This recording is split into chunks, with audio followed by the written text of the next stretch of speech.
I mean, this is the kind of Santa Claus rally that people have come to expect for this time of the year.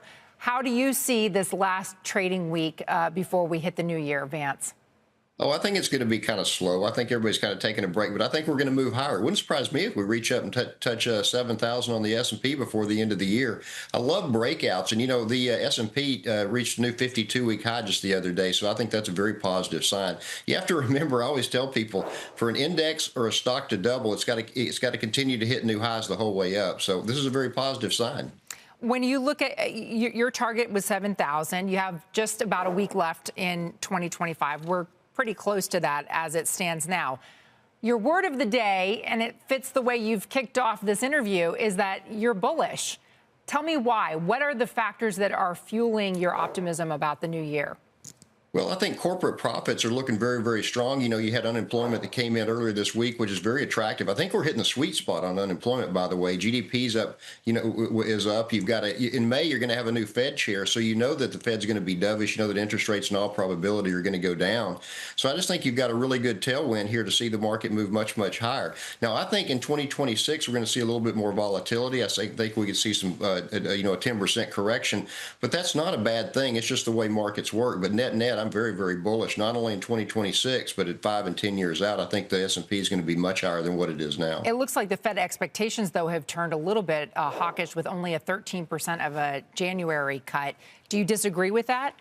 The Fed's going to do what the Fed's going to do. But I think, again, if you look towards May's only, a couple, 3 months off. I mean, you're looking at a new Fed chair. So you're going to look at a new paradigm and a new outlook. I think that's a really good sign for 2026. And also, one of the things that I wrote about is you really want to take a look at January. January is very, very critical. If we get an up month in January, the odds of 2026 being up are 73%. Now, this goes back to 1950.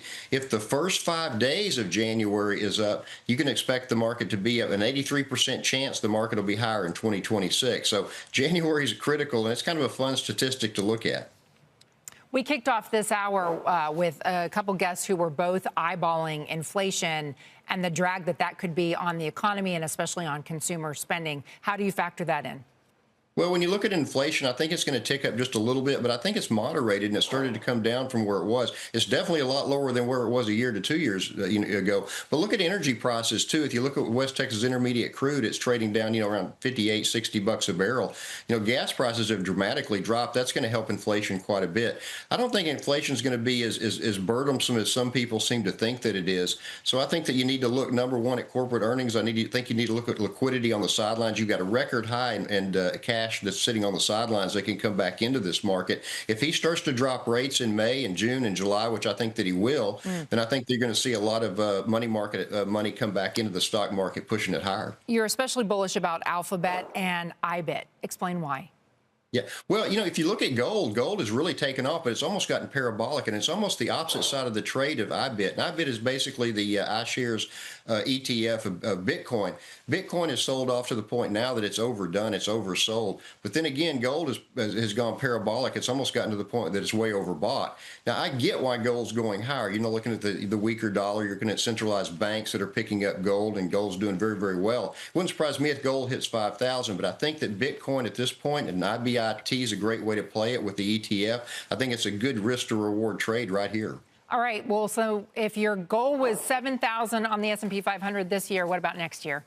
I think we'll get over 7,700, maybe 7,800 on the S&P. I'm bullish, but I think then in year 4, if you look at 3-year cycles on the S&P 500, if you have 3 good years, a lot of times the 4th year may be a little bit sluggish, a little bit sloppy. So we're going into 4 years of a good solid bull market, and so expect some volatility, expect some pullbacks, but there's just too much liquidity on the sidelines, and too many companies are making too much money for this market not to move higher in 2026.